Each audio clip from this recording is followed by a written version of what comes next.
빨간 빛. 아, 진짜 예쁘다. 노릇끼리 하면서 약간 갈색기가 있을 경우. 황금색이라고 봅니다. 자연의 빛이지요. 우리는 정말 백이의 민족이었을까요? 오히려 우리는 자연의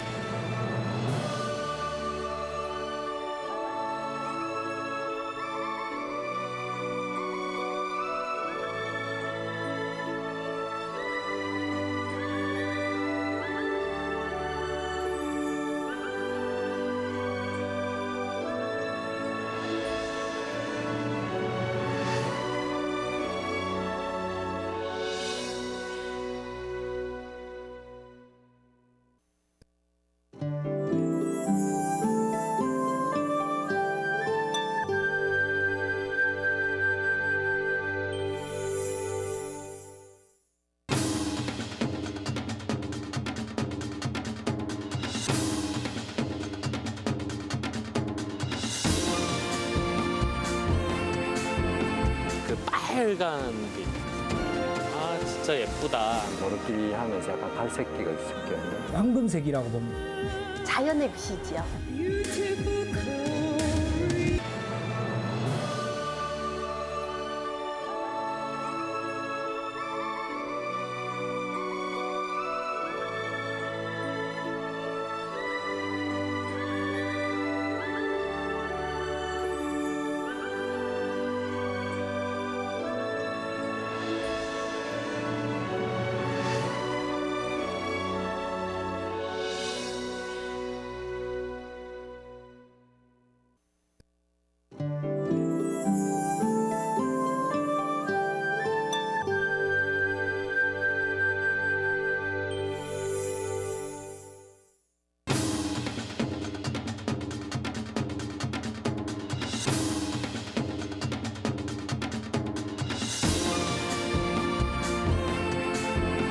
그 빨간 빛. 아, 진짜 예쁘다. 노릇끼리 하면서 약간 갈색기가 있을 경우. 황금색이라고 봅니다. 자연의 빛이지요. 우리는 정말 백이의 민족이었을까요?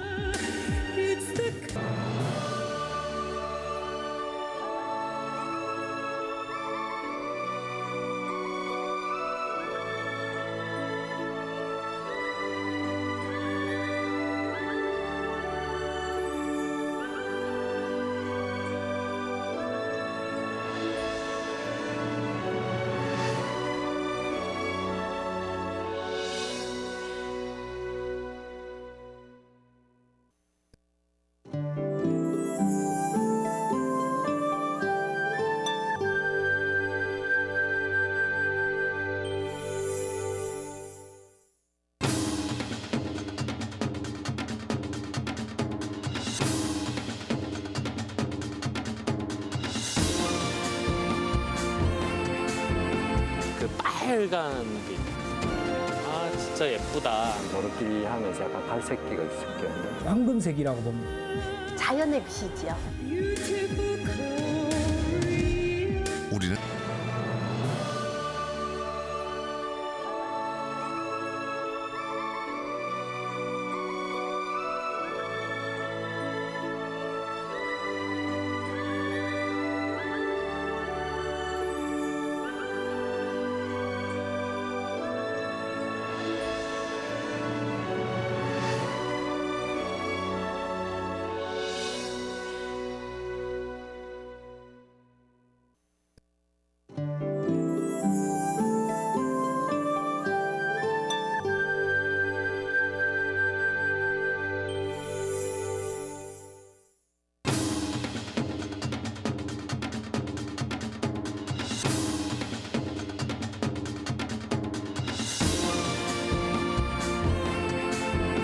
그 빨간 빛. 아, 진짜 예쁘다. 노릇끼리 하면서 약간 갈색기가 있을 경우. 황금색이라고 봅니다. 자연의 빛이지요. 우리는 정말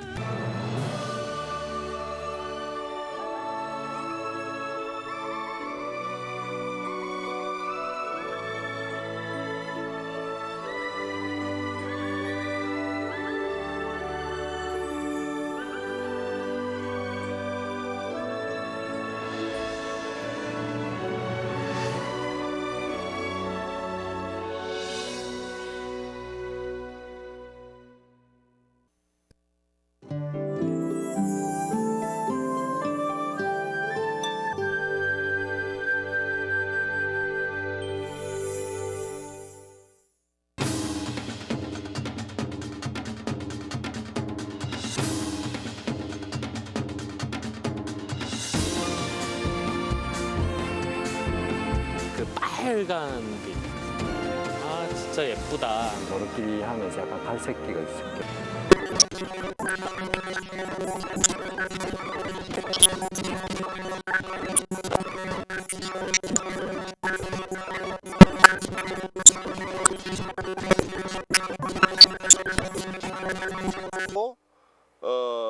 진액이 이렇게 흘러나와요. 이렇게 되어 있는 걸 흘러나온 걸 밑에서 온기로 봤죠. 뜨거운 열을 가하되 대나무가 타지 않을 정도로만 열을 가해야 중력을 얻을 수가 있다는 얘기입니다. 그럼 어떻게 해야 할까요? 먼저 항아리 주변에 지푸라기로 불을 놓네요. 지푸라기에 불이 잦아들어 재가 되어갈 때쯤 불씨가 남아있는 재 위에 왕겨를 붓습니다. 항아리가 완전히 덮여 안 보일 만큼 왕겨를 넉넉히 쌓아줍니다. 그러면 왕겨는 천천히 불이 붙어 은근히 타들어가는 겁니다. 바람이 없는 날 사흘 밤낮이 걸리도록 느리게 타야 한다고 합니다.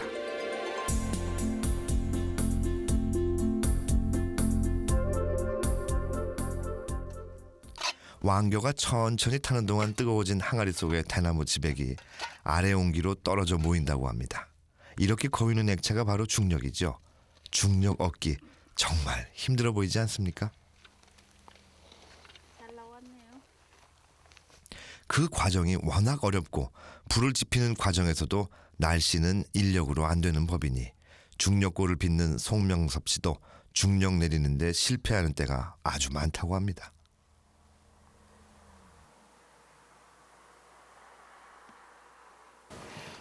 이게 중력이고요. 이게 대나무 잎, 솔잎, 그리고 생강입니다. 이 생강은 이 중력을 혈에 이르게 하는데 꼭 필요한 거예요. 사람 같으면 자동차 역할을 하는 거죠.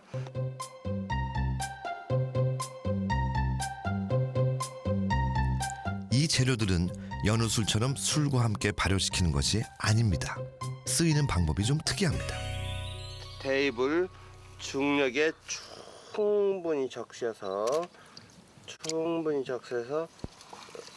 소주거리에다 넣고, 이건 참대입 되겠습니다. 이렇게 넓적한 거는 충분히 적셔서 소주거리에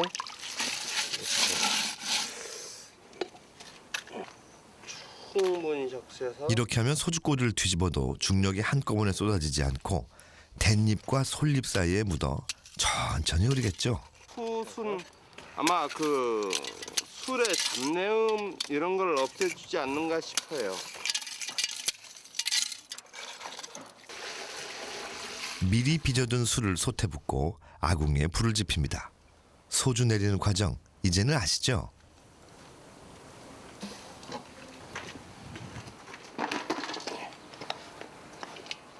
여느 소주와 다른 차이점은 소주 꼬리의 윗부분이 중력에 적신 잎사귀들로 가득 채워져 있다는 겁니다.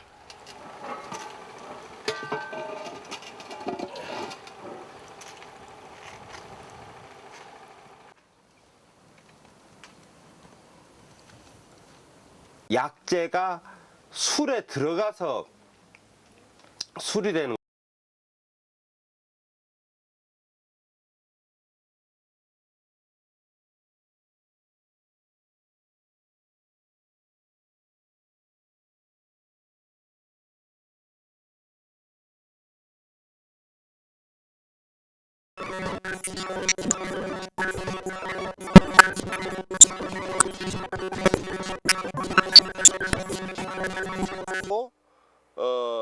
진액이 이렇게 흘러나와요. 이렇게 되어 있는 걸 흘러나온 걸 밑에서 온기로 봤죠. 뜨거운 열을 가하되 대나무가 타지 않을 정도로만 열을 가해야 중력을 얻을 수가 있다는 얘기입니다. 그럼 어떻게 해야 할까요? 먼저 항아리 주변에 지푸라기로 불을 놓네요. 지푸라기에 불이 잦아들어 재가 되어갈 때쯤 불씨가 남아있는 재 위에 왕겨를 붓습니다. 항아리가 완전히 덮여 안 보일 만큼 왕겨를 넉넉히 쌓아줍니다. 그러면 왕겨는 천천히 불이 붙어 은근히 타들어가는 겁니다. 바람이 없는 날 사흘 밤낮이 걸리도록 느리게 타야 한다고 합니다.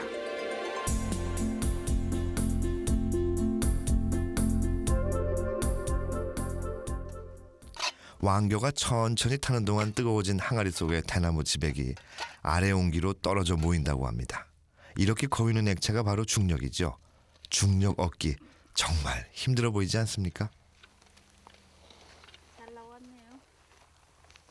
그 과정이 워낙 어렵고 불을 지피는 과정에서도 날씨는 인력으로 안 되는 법이니 중력골을 빚는 송명섭 씨도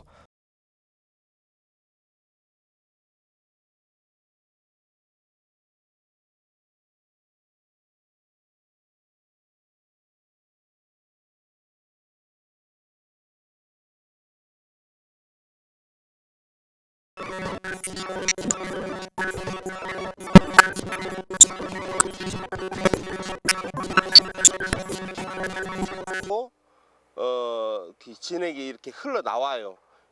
이렇게 되어 있는 걸 흘러나온 걸 밑에서 온기로 받죠. 뜨거운 열을 가하되 대나무가 타지 않을 정도로만 열을 가해야 중력을 얻을 수가 있다는 얘기입니다. 그럼 어떻게 해야 할까요? 먼저 항아리 주변에 지푸라기로 불을 놓네요. 지푸라기에 불이 잦아들어 재가 되어갈 때쯤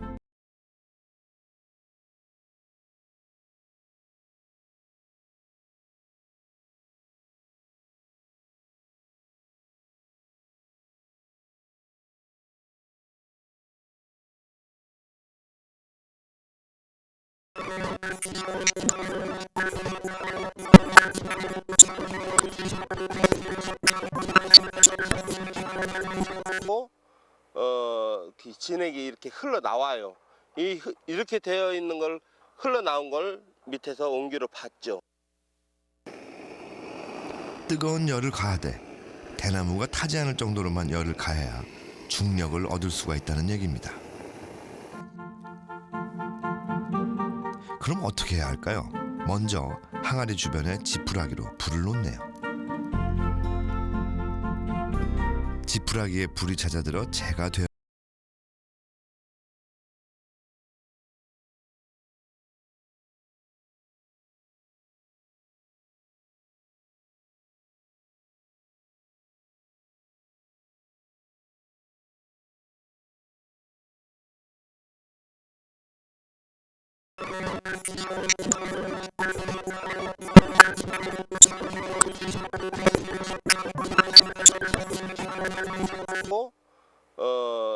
진액이 이렇게 흘러나와요.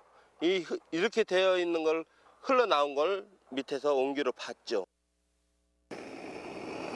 뜨거운 열을 가하되 대나무가 타지 않을 정도로만 열을 가해야 중력을 얻을 수가 있다는 얘기입니다. 그럼 어떻게 해야 할까요? 먼저 항아리 주변에 지푸라기로 불을 놓네요.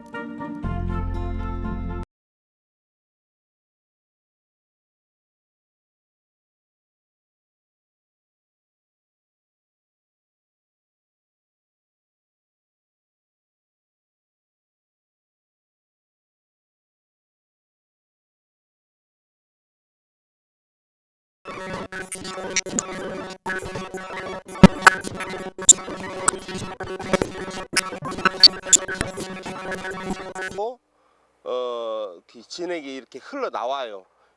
이렇게 되어 있는 걸 흘러나온 걸 밑에서 온기로 받죠. 뜨거운 열을 가하되 대나무가 타지 않을 정도로만 열을 가해야 중력을 얻을 수가 있다는 얘기입니다. 그럼 어떻게 해야 할까요? 먼저 항아리 주변에 지푸라기로 불을 놓네요.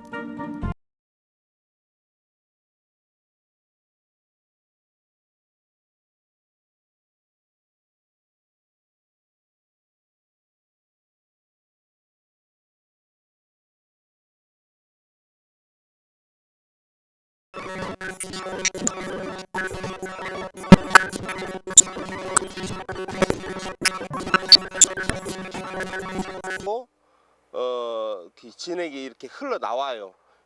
이렇게 되어 있는 걸 흘러나온 걸 밑에서 온기로 봤죠. 뜨거운 열을 가하되 대나무가 타지 않을 정도로만 열을 가해야 중력을 얻을 수가 있다는 얘기입니다. 그럼 어떻게 해야 할까요? 먼저 항아리 주변에 지푸라기로 불을 놓네요. 지푸라기에 불이 찾아들어 재가 되어갈 때쯤 불씨가 남아있는 재 위에 왕겨를 붓습니다.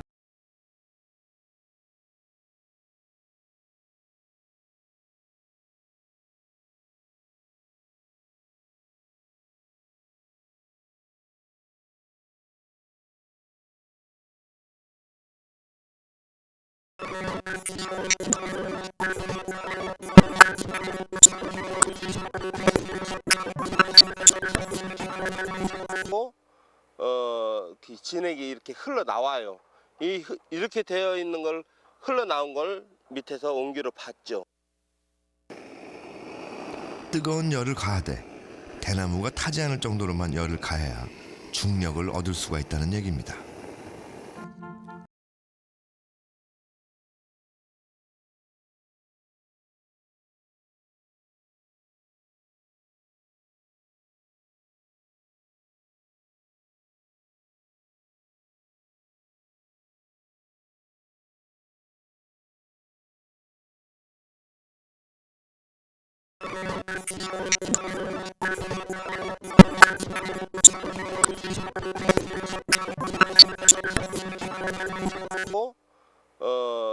진액이 이렇게 흘러나와요.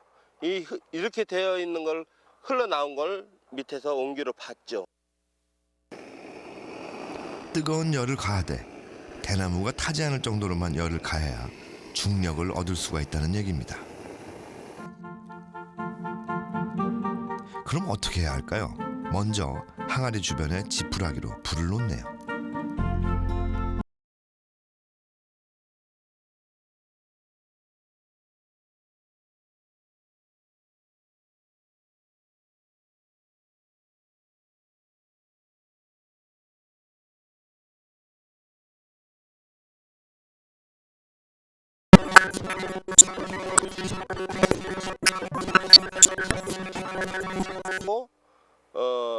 진액이 이렇게 흘러나와요.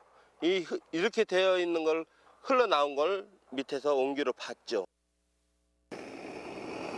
뜨거운 열을 가하되 대나무가 타지 않을 정도로만 열을 가해야 중력을 얻을 수가 있다는 얘기입니다.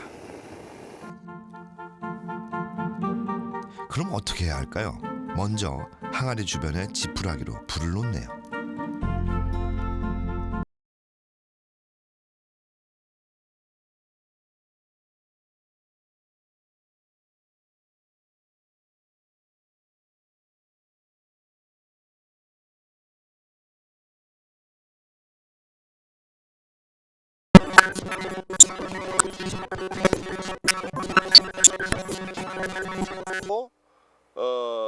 진액이 이렇게 흘러나와요. 이렇게 되어 있는 걸 흘러나온 걸 밑에서 온기로 봤죠. 뜨거운 열을 가하되 대나무가 타지 않을 정도로만 열을 가해야 중력을 얻을 수가 있다는 얘기입니다. 그럼 어떻게 해야 할까요? 먼저 항아리 주변에 지푸라기로 불을 놓네요. 지푸라기에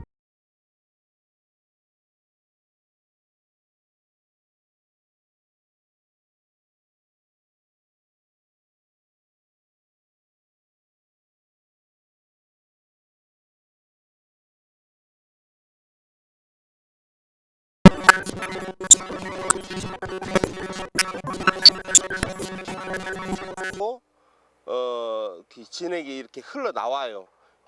이렇게 되어 있는 걸 흘러나온 걸 밑에서 온기로 봤죠. 뜨거운 열을 가하되 대나무가 타지 않을 정도로만 열을 가해야 중력을 얻을 수가 있다는 얘기입니다. 그럼 어떻게 해야 할까요? 먼저 항아리 주변에 지푸라기로 불을 놓네요.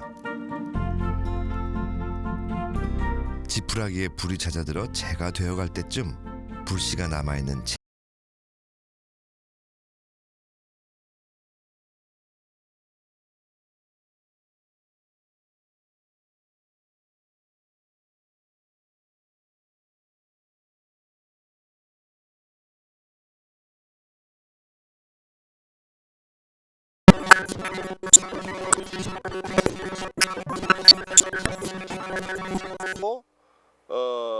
진액이 이렇게 흘러나와요. 이렇게 되어 있는 걸 흘러나온 걸 밑에서 온기로 봤죠.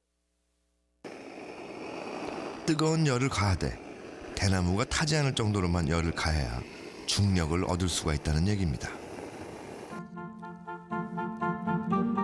그럼 어떻게 해야 할까요? 먼저 항아리 주변에 지푸라기로 불을 놓네요.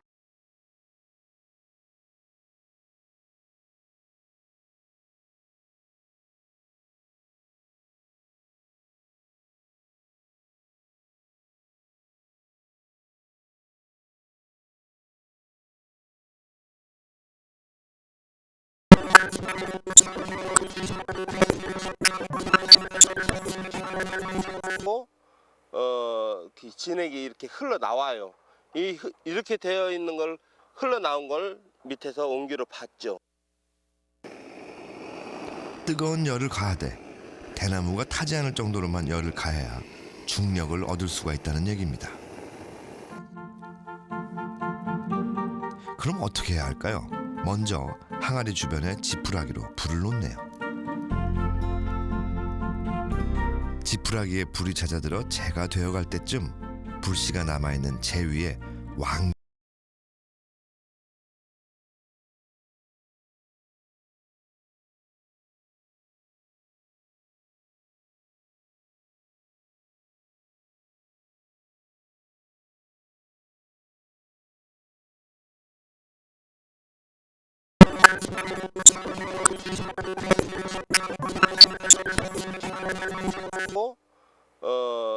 진액이 이렇게 흘러나와요.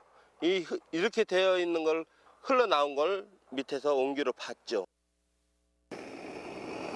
뜨거운 열을 가하되 대나무가 타지 않을 정도로만 열을 가해야 중력을 얻을 수가 있다는 얘기입니다. 그럼 어떻게 해야 할까요? 먼저 항아리 주변에 지푸라기로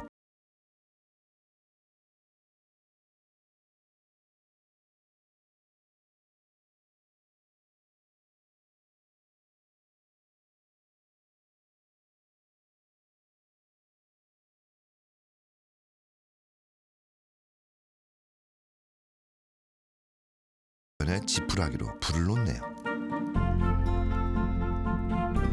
지푸라기에 불이 잦아들어 재가 되어갈 때쯤 불씨가 남아있는 재 위에 왕겨를 붓습니다. 항아리가 완전히 덮여 안 보일 만큼 왕겨를 넉넉히 쌓아줍니다. 그러면 왕겨는 천천히 불이 붙어 은근히 타들어가는 겁니다. 바람이 없는 날 사흘 밤낮이 걸리도록 느리게 타야 한다고 합니다.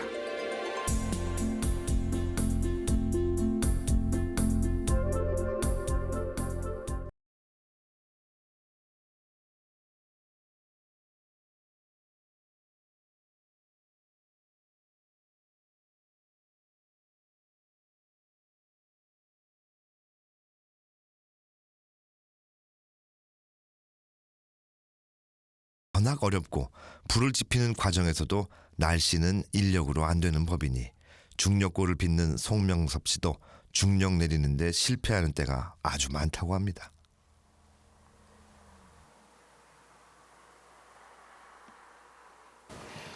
이게 중력이고요. 예. 이게 대나무 잎, 솔잎, 그리고 생강입니다. 이 생강은 이 중력을 혈에 이르게 하는데 꼭 필요한 거예요. 사람 같으면 자동차 역할을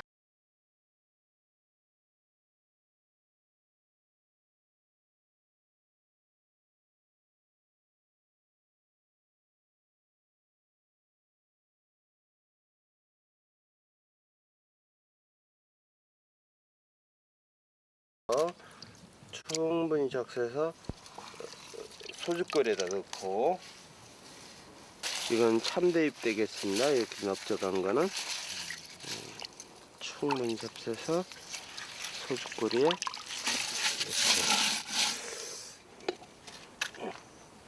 충분히 적셔서. 이렇게 하면 소주꼬리를 뒤집어도 중력이 한꺼번에 쏟아지지 않고 댄잎과 솔잎 사이에 묻어 천천히 우리겠죠. 풋은 아마 그 술의 잡내음 이런 걸 없애주지 않는가 싶어요.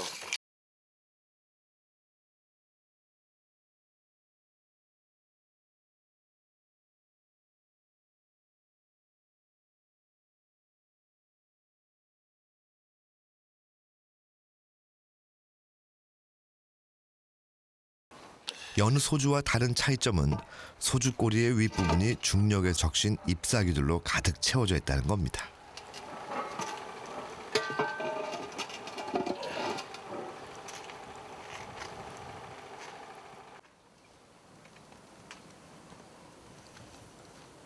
약재가 술에 들어가서 술이 되는 것이 아니라 고와서 나오는 그 수증기의 이 중력이 묻혀서 나오기 때문에 술과 그 중력이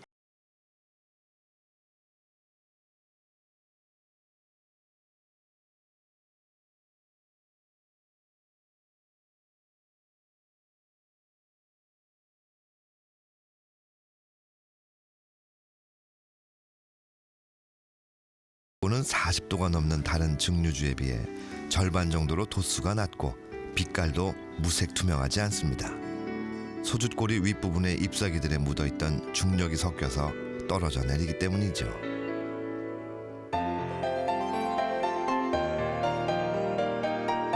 중력고는 전해져 오는 약효만큼 향기도 강한 술입니다.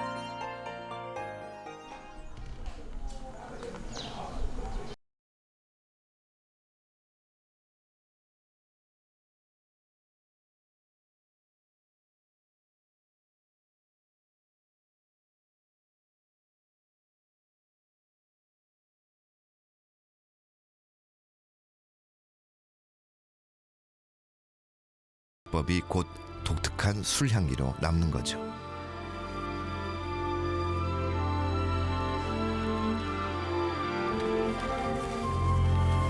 학성 강당에는 우리 술 최고의 명주로 꼽히는 백화주가 전해 내려옵니다.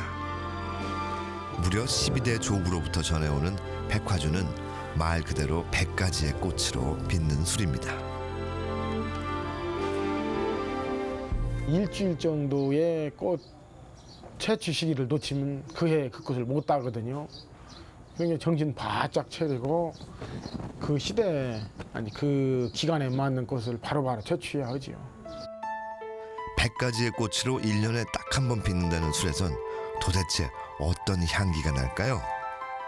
사과의 기운이 부족하다 한 사람은 사과 향이 난다고, 연꽃 향이 부족한 사람들은 연꽃 향이 난다고, 이렇게 부족한 기운을 나타내는 술이라고 표현하는 이도 있어요.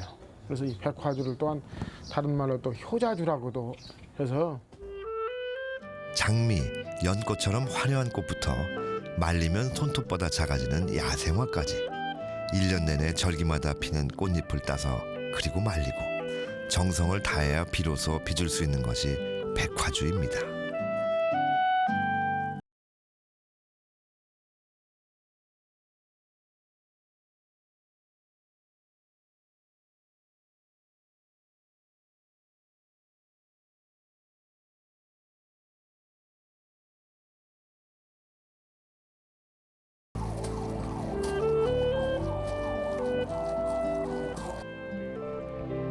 한 모금 마시면 입안에 남는 술내음이 향수를 뿌린 듯 화려하다는 백화주. 한 잔을 마시면 다음 날까지도 몸에서 향기가 난다는 이 아름다운 우리 술. 언젠가 한 번쯤은 모두들 맛볼 수 있겠죠.